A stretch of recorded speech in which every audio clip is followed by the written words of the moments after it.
జిందాబాద్ long live మందుల ధరలు తగ్గించాలి అత్యవసర నిత్యావసర మందులు పేదవారికి ఉచితంగా ఇవ్వాలి నకిలీ నాసిరకం మందులు అరికట్టాలి నల్ల బజార్లో మందుల అమ్మకాలు ఆపాలి అనైతిక విధానాల మందుల వ్యాపారం అరికట్టాలి మందుల ధరలు తగ్గించాలి నా పేరు Chandramouli, Andhra Pradesh medical and sales representative union రాష్ట్ర కార్యదర్శిని.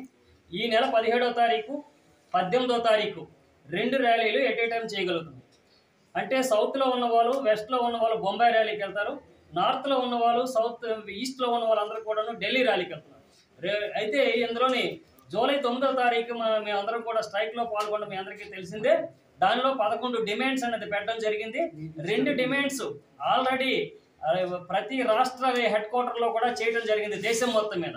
ఆ 2 డిమాండ్స్ ఏంటి అంటే, మెడికల్ రిప్రజెంటేటివ్ హైలీ స్కిల్డ్ కేటగిరీగా గుర్తించి మనకి శాలరీస్ ఫిక్స్ చేయాలి, అలాగే పని గంటలు నిర్ణయించాలి. ఇప్పుడు బొంబాయిలో ర్యాలీ చేయడానికి మరి 2 డిమాండ్స్ అనేది వెళ్ళబోతున్నాం. అందులో ఏంటంటే మెడికల్ రిప్రజెంటేటివ్స్కి సర్వేలెన్స్ యూజ్ చేస్తున్నారు, అంటే వ్యక్తిగత గోప్యతను హ్యాక్ చేయడం జరుగుతుంది. మాకే కాదు, ఇది డాక్టర్లకు కూడా ప్రాబ్లం. అలాగే ఇంకొకటి ఏంటంటే సేల్స్ బేస్డ్ హరాస్మెంట్ అనేది జరిగి ఉద్యోగాలు తీసేయడం జరుగుతుంది అనమాట. ఎవరు కూడా ఎక్కువగా 2-3 సంవత్సరాల కన్నా ఎక్కువగా ఉన్న వాళ్ళు 80% మంది మెడికల్ రిప్రజెంటేటివ్లో ఉన్నారు. ఇది పూర్తిగాను సేల్స్ బేస్డ్ హరాస్మెంట్ ఆపాలని బొంబాయిలో ర్యాలీ చేస్తున్నాం.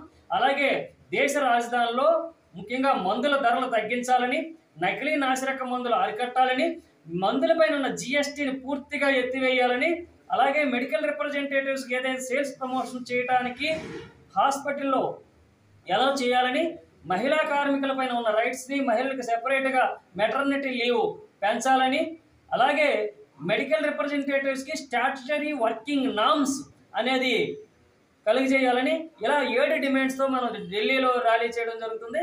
అలాగే 17వ తారీఖు బొంబాయిలో ర్యాలీ చేయడం జరుగుతుంది. ఈ డిమాండ్స్ మీద వెళ్తున్నాం.